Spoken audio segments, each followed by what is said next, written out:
Welcome to Prabhu maths. +1 தேர்வு முடிவுகள் மே 14 வெளியீடு. ஆல்ரெடி அவங்க சொல்லியிருந்த டேட் பார்த்திங்க அப்படின்னா மே 14ஆம் தேதி +1க்கு நாம் ரிசல்ட்டை ரிலீஸ் பண்ணுவோம் அப்படின்னு சொல்லியிருந்தாங்க. அதில் சேஞ்ச் ஓவர் இருக்கும் அப்படிங்கிற மாதிரியான டேட்டாஸ் வந்துட்டு இருந்தது. ஆனால் இல்லை, ஆனால் மே 14ஆம் தேதியே நமக்கு ரிசல்ட் ரிலீஸ் பண்ணுவோம் அப்படிங்கிறதுக்கான ஒரு பேப்பர் நியூஸ் ரிலீஸ் ஆகிருக்கு. தமிழகத்தில் மாநில பாடத்திட்டத்தில் கடந்த மார்ச் மாதம் நடைபெற்ற +1 பொதுத் தேர்வின் முடிவுகள் வருகின்ற செவ்வாய்க்கிழமை, அதாவது மே 14ஆம் தேதி காலை 9:30 மணிக்கு சென்னை நுங்கம்பாக்கம் பேராசிரியர் அன்பழகன் கல்வி வளாகத்தில் வெளியிடப்பட உள்ளன அப்படின்னு சொல்லியிருக்கிறாங்க.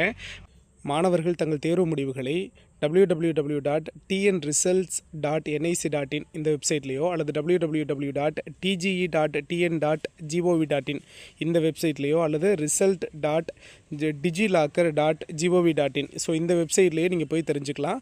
பள்ளி மாணவர்கள் தாங்கள் பயின்ற பள்ளிகளிலும் தேர்வு முடிவுகளை அறிந்து கொள்ளலாம். அல்லது மாணவர்கள் மற்றும் தனித்தேர்வர்களின் பதிவு செய்த கைபேசி எண்ணுக்கும் குறுஞ்செய்தி வாயிலாக தேர்வு முடிவுகள் அனுப்பப்படும்னு சொல்லியிருக்கிறாங்க. இதை தாண்டி பார்த்திங்கன்னா மாவட்ட ஆட்சியர் அலுவலகங்களில் இயங்கும் தேசிய தகவல் மையங்களிலும் அனைத்து மைய மற்றும் கிளை நூலகங்களிலும் கட்டணமின்றி தேர்வு முடிவுகளை அறிந்து கொள்ளலாம் என அரசு தேர்வுகள் இயக்ககம் தெரிவித்துள்ளது. +1 பொதுத் தேர்வை 8 லட்சத்துக்கும் மேற்பட்ட மாணவர்கள் எழுதியிருக்கிறாங்க அப்படின்னு சொல்லியிருக்கிறாங்க. ஸோ கன்ஃபார்மாக நமக்கு +1க்கு இந்த வருஷம் பார்த்திங்கன்னா மே 14ஆம் தேதி ரிசல்ட்டுங்கிறது கன்ஃபார்ம்.